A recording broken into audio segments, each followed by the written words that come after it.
The Permanency Innovations Initiative, a new way to build capacity in child welfare.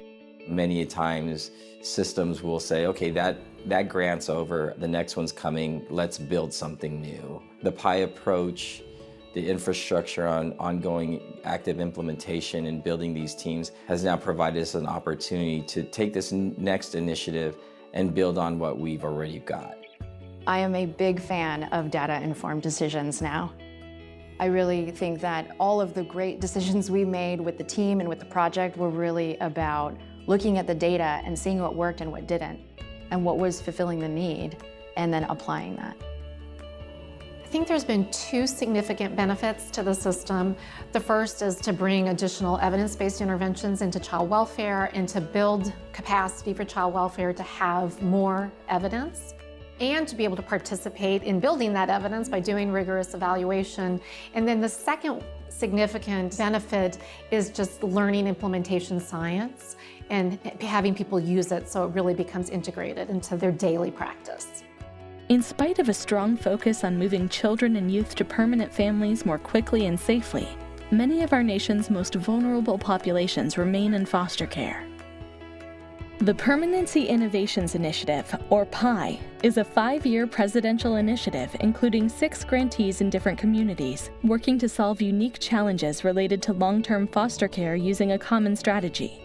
The grantees: Arizona Department of Economic Security, California Department of Social Services, CAP, Illinois Department of Children and Family Services, Los Angeles LGBT Center, RISE, University of Kansas, KIP, and Washoe County, Nevada Department of Social Services, knew that specific subpopulations in their systems have disproportionately longer lengths of stay in foster care. PII grantees created or adapted evidence-supported interventions through an integrated approach grounded in implementation science and evaluation. The PII approach not only builds evidence for the field of child welfare, but also builds capacity at the staff, organizational, and systems levels, ensuring that change can be realized and sustained. Through capacity building, a child welfare system's assets are strengthened to achieve its current and future goals. Building capacity supports the goal of achieving safety, permanency, and well-being for children, youth, and families. When I think about the capacity that was built through the PII process, I think about the cadre of people that we now have that understand in a very deep and detailed way an approach to implementation that is methodical and thoughtful. And I don't think that existed in this system before in the same way. So champions for an evaluation science approach can really shepherd a different way of pursuing innovation. So I think capacity is built in that area, in that we now have people who have an understanding of how to approach an innovation, how to approach it in a staged way, how to structure the teaming so that everything will get done, how to articulate a theory of change. All of those things, I think that's added capacity. None of the Washoe team are researchers. We don't work in research environments. And clearly the PII project brought a team of individuals in implementation requirements and record-keeping requirements, data gathering needs, way beyond our prior experience. Since the project, we have not given that up and continue to take forward some of the concepts, the demands, the rigor of fidelity reviews into our scaling up approach. One of the things that really stands out to me is this grant allowed us to build an intervention for families entering the child welfare system the way that it should be. In my position, oftentimes I get contacted by families that are unhappy with the services that they've been provided, or they've reached a barrier that they can't surmount on their own and they're asking for help. Never before have I been involved in a project in which so many parents have reached out to say thank you for their experience that they have had in child welfare.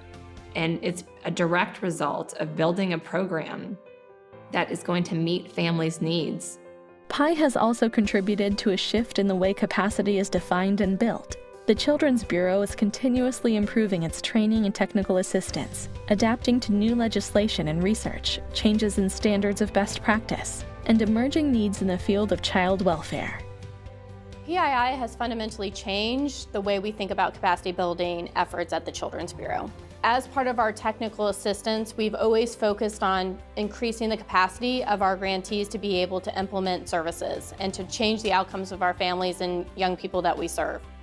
It's clear from our work with the Permanency Innovations Initiative that implementation science is a critical part of this work going forward. It's a very intentional process of thinking through how do we use the different elements of capacity building to be able to pull together the right individuals, the right leadership, the data, the other elements that are critical to actually changing systems. To further help child welfare professionals, PII has created web and print-based tools and products. These tools reflect the combined approach of implementation science and evaluation as applied in real-world settings. These products will help build capacity to continue to serve vulnerable populations in foster care. Resources are also available from the Children's Bureau's Capacity Building Collaborative. Use these tools to build capacity in your organization. For more information about PII, visit the Children's Bureau website at www.acf.hhs.gov/cb.